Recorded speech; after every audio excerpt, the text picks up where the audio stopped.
If you can't give me a grandchild, then we should consider getting a divorce. Fine, I understand. However, I am pregnant. Huh?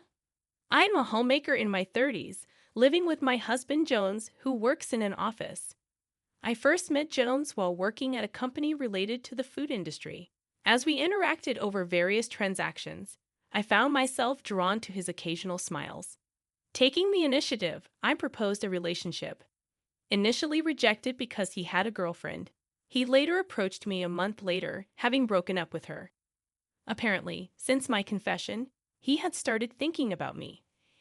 And when his girlfriend sensed the change, she asked if he had found someone else.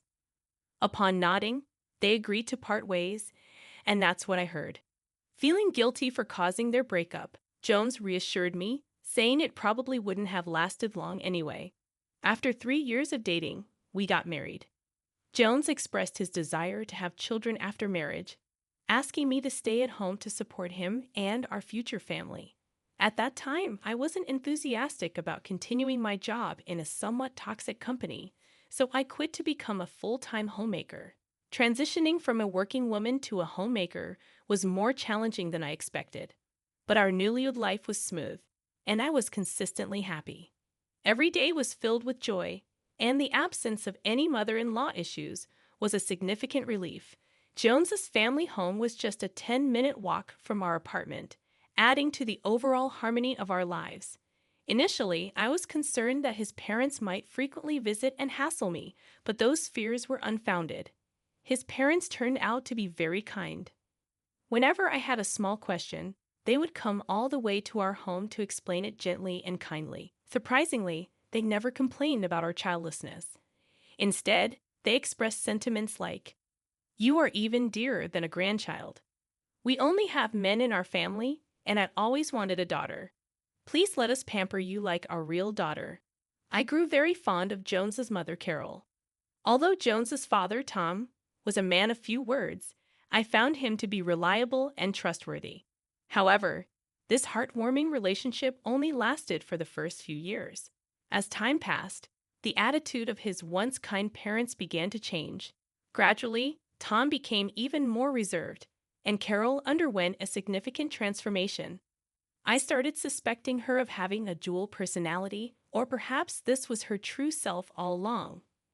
To quantify her change, if she was at a plus 100 before, now she seemed to be at minus 100. The warmth and kindness were replaced by a harsh demeanor. Living nearby, Carol started visiting our house frequently, nagging me in Joan's absence. She repeatedly urged me to show her the face of my grandchild soon. Emphasizing that it's a wife's duty, she rushed me to have a child, stating, "Children are a gift from heaven. You don't have to try hard. You'll conceive naturally when the time comes, so don't rush." Furthermore, Carol began pressuring me by citing other families, saying things like, "The family over there recently had a baby, and the woman next door is also pregnant. What about you?"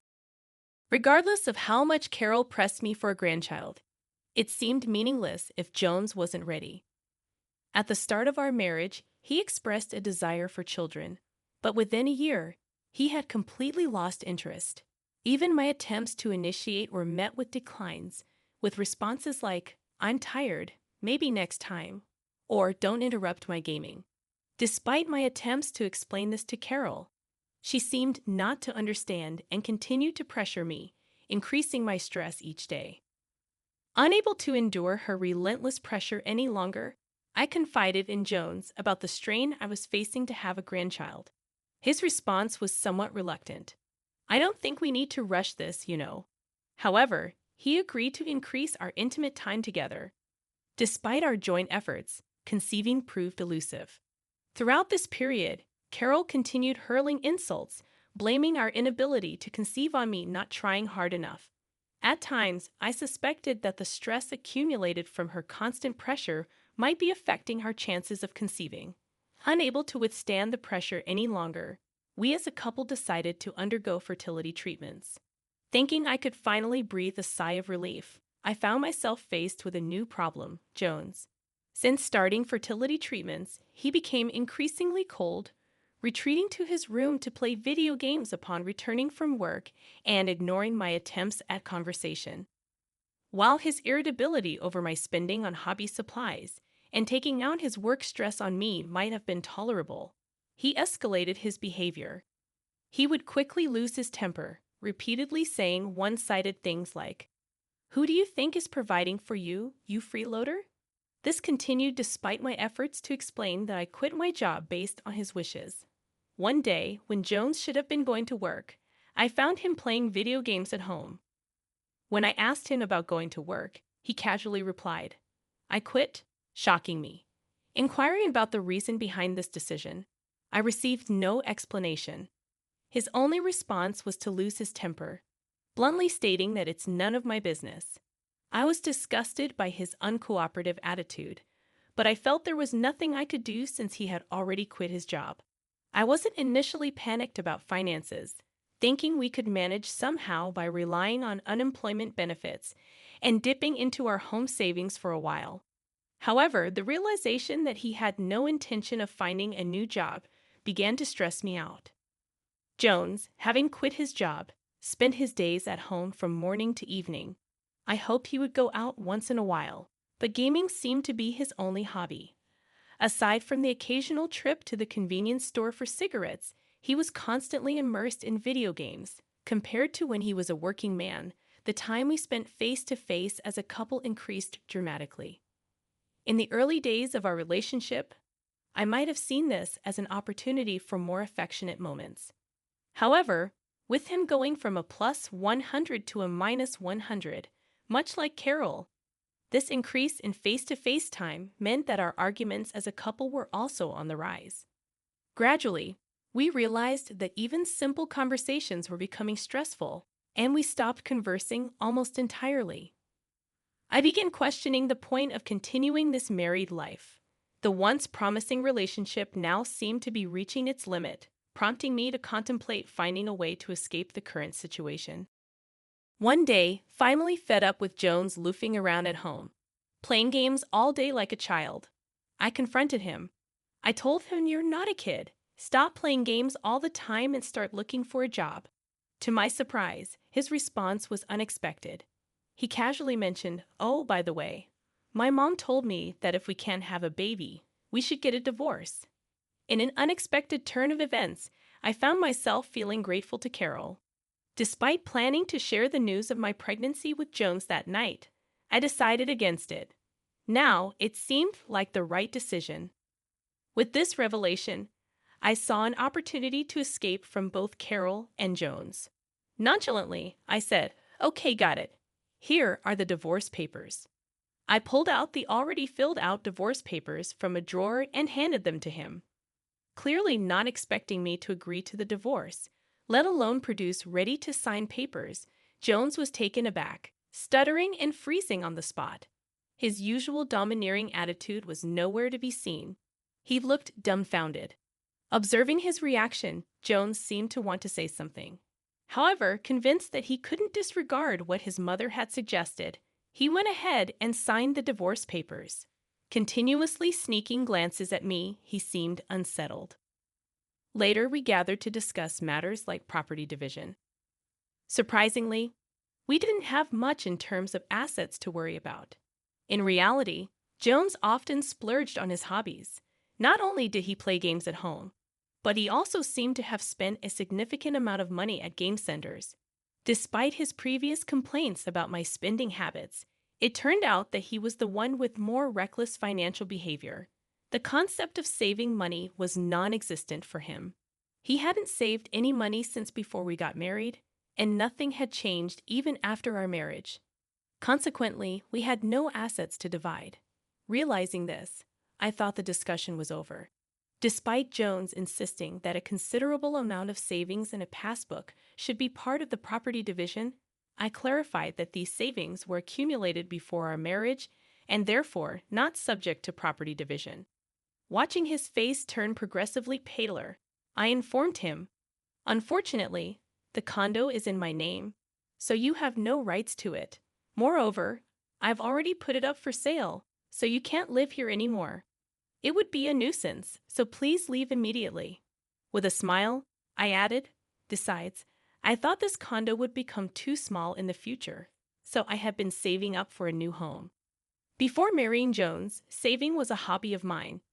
Even with a regular job, I had managed to save quite a bit. I used those savings to buy the condo during a time of rapid advancement, meaning it wouldn't be subject to property division this time. He seemed unaware of this fact and thought he could get half of my assets. Upon realizing he won't be part of the asset division, my husband was in a state of shock. Despite continued discussions, he couldn't recover from his shock. Since there wasn't much to talk about anymore, the discussion ended quickly, and I submitted the divorce papers at the city office. Our divorce was finalized without a hitch. A few months later, with the support of my parents, I went back to their home and safely gave birth to a healthy baby boy named Ethan, borrowed from the Bible. Now I spend fulfilling days with my loving child and parents. Of course, I haven't informed Jones because if I do, I'm sure Carol would barge in demanding to have my grandchild. On the other hand, Jones, who was evicted from the condo, went back to his parents' home. It seems he has become a recluse due to the shock of the easy agreement to the divorce. Occasionally, when he goes out, his appearance seems so suspicious that he often gets stopped by the cops. It appears quite pitiful. Later, I learned that the reason Jones quit his job was due to issues with interpersonal relationships. Apparently, he had a bad reputation at the office, with a habit of bad-mouthing others, especially disliked by female employees. Eventually, he was ignored by everyone, and unable to withstand such circumstances, he suddenly quit his job. It appears he might have been that kind of person even before our marriage, only showing kindness in front of me, an utterly deceptive man. 3 years later, I found myself working as the manager of a craft store. Around the time I became a regular at a local craft store, the owner approached me, proposing that I take over the store as they were considering retirement. At that time, my parents were actively helping with childcare, giving me considerable free time. I thought it might be nice to have a job to keep my hands busy. Besides, if I refused, it would inconvenience many regular customers. With these thoughts, I decided to take over the store. Today, as I was serving the occasional regular customer, an unexpected visitor arrived. Carol and Jones. "Well, a pretty nice store for you, huh?" Jones commented. Annoyed by their transparent flattery, I asked, "So, what brings you here?" Carol's response was incomprehensible, stating something about giving her grandchild back to her. It seemed Carol somehow heard that I had given birth and was considering making the child the heir. "You were already pregnant when I proposed divorce. Why did you keep it a secret? If I had known, I wouldn't have gone through with the divorce." Jones started blaming me. "I'd obviously kept quiet because I wanted the divorce. I knew you guys would use any means necessary to prevent the divorce if you found out I was pregnant," I retorted, glaring at Jones and Carol. When Carol asked if I was giving back her grandchild, insisting she wanted to live with the child as soon as possible, making an absurd statement about the 3 years we had been together, I stood there flabbergasted. At that moment, my parents and Ethan appeared, asking what the matter was, as they had rushed over after being notified by a regular customer. Carol, seeing Ethan holding hands with my parents, approached him, saying, "Oh, how cute. He looks just like Jones when he was a child. Look, I'm your grandma." Trying to stop her, I found Ethan declaring, "I only have one grandma," and hugging my mother. My mother asked Carol to leave, but Jones tried to forcibly take Ethan away from my parents, yelling for us to give the kid to his mother. Standing in front of Jones to protect Ethan, I was easily pushed aside due to my physical weakness. Just as Jones was about to grab Ethan's arm, my father executed a perfect shoulder throw, sending Jones flying into the air. My father, a police officer skilled in martial arts and a former national champion, showed his badge and warned Carol, ready to take necessary actions if they continued to bother us. Carol turned pale and ran away, dragging Jones with her. I never knew what became of them after that incident, and frankly, I didn't want to know. Several years later, Ethan began aspiring to become a police officer, looking up to my father. He declared, "When I grow up, I'm going to be a police officer too, so I can protect Mom." Under my father's guidance, Ethan's martial arts skills became unbeatable among his peers. I plan to continue watching over my